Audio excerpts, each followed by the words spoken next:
Hello, everyone. My name is Phelan Spitzer, and today I will be giving you a little bit of a talk about how to lead by example in sport, based on how it's been done in the past and how effective this can be in the sports setting. So, leading by example, first we want to start with what does this really mean? Um, according to Gatcher et al., a leader is someone who sets an example, especially a strong one, and he or she is someone on whom people in the organization model themselves. So every single action that a leader does is going to be scrutinized. So a leader has to ask themselves, what kind of example do I want to set?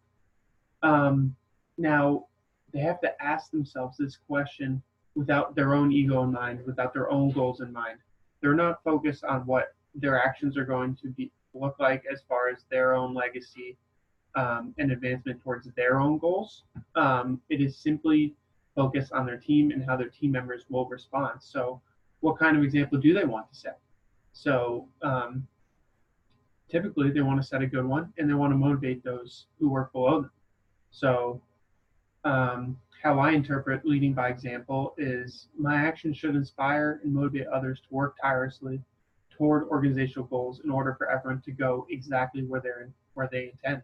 That means I'm working with my team. I'm doing everything I can to set myself up for success, which in turn is setting my teams up for success. So, in order to do this, you must first identify your goals in advance. You have to have clearly defined goals. Whether you reveal those to your team or not is up to you and your leadership style. But it is definitely important to have these goals outlined in advance. So next we're going to look at how this applies to the sports setting. How does it apply to the sports setting? So leading by example in sport is going to be a little bit different than leading by example perhaps in the organizational setting. Um, so when we think of leaders in sports, we think of quarterbacks, team managers, whether it's baseball or soccer, head coaches in football and basketball, um, and profoundly successful front office executives like Jerry Jones. Um, according to Holmstrom's team model, a team is a group of agents who independently choose effort levels that result in a single output for the entire group. So, a leader is expected to increase the effort levels of every single group and kind of get every single person in this group to buy in to their message and their goals as a team. So you're looking at this, and a team is comprised of individuals. We know that. So leading by example is a very effective way to get all of these individuals to buy into one mission and work together. So, what actions do successful leaders who lead by example display? So they work tirelessly. You know, you always hear first guy in, last guy out. So the first one there, they're always getting ready, and then the last one to leave. They're working harder than anybody else in the room.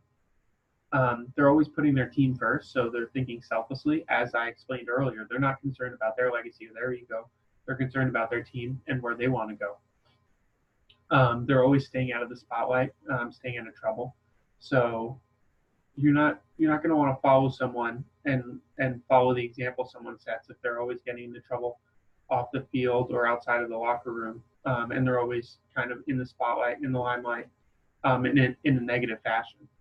Um, and these leaders, they also have a tremendous relationship with their peers, their fellow teammates, their coaches, and management.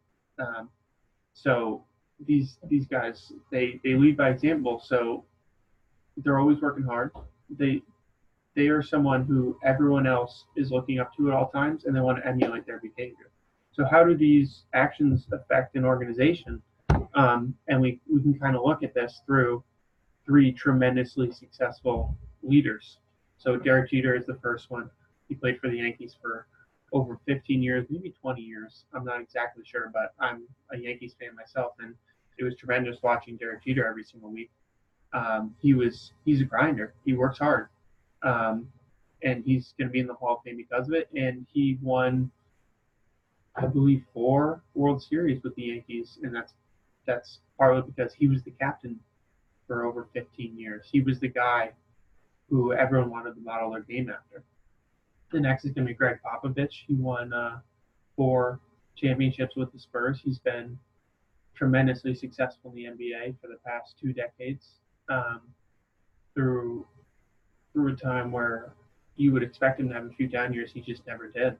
And he does this by meticulously planning for every single game and displaying the passion that you look for in a leader. And he kind of ignites his players that way. And then lastly, Kobe Bryant. We all know how tremendous Kobe Bryant is, with the 4 world championships. He's another guy. He's a grinder. The stories that people tell about him in practice are absolutely incredible. He just worked tirelessly every single day, and motivated his team that way if they wanted to follow him. So a perfect example of leading by example is Tom Brady and Josh Gordon's relationship. So I'm actually a Giants fan myself. I absolutely despise the Patriots, but I had to use this example because it is absolutely perfect. So we all know the greatness is Tom Brady. It hurts me to say that he's the greatest quarterback of all time. We all know that. So to give you a little background about Josh Gordon, he had one of the best sophomore seasons in NFL history. He had over 1,600 receiving yards, double-digit touchdowns, and his future was looking bright. He was the best young receiver in the NFL, but he struggled with addiction, and because of that, he was unable to stay on the field in Cleveland. So after 3 more tumultuous years in Cleveland, 5 total, he was traded to the Patriots, where he started 11 games, all 11 games that he played for the Patriots in 2018, and he helped them earn a Super Bowl ring. He was very important in their run to the Super Bowl. So as far as leading by example goes, Tom Brady requested that the Patriots move Josh Gordon's locker directly next to his. So Josh Gordon can see every single day how Tom Brady prepares, how he stays out of trouble, and how he is just always ready for the games, and he puts his team first. He doesn't focus on himself. He's a team first guy. He's always working, and he wanted Josh Gordon to see that. So he specifically requested this. He took Josh Gordon under his wing. He was an excellent mentor to him, and they still have a tremendous relationship to this day, even though Josh Gordon is no longer on the team. So that is just a perfect example. Tom Brady acted as a mentor to Josh. He puts the team first on a consistent basis, and he's just always working very, very hard. And he wanted Josh Gordon to see that and follow in his footsteps. These are my 2 references, as referenced, the Gacter et al. And the Hermelin 1988 for that model. Thank you.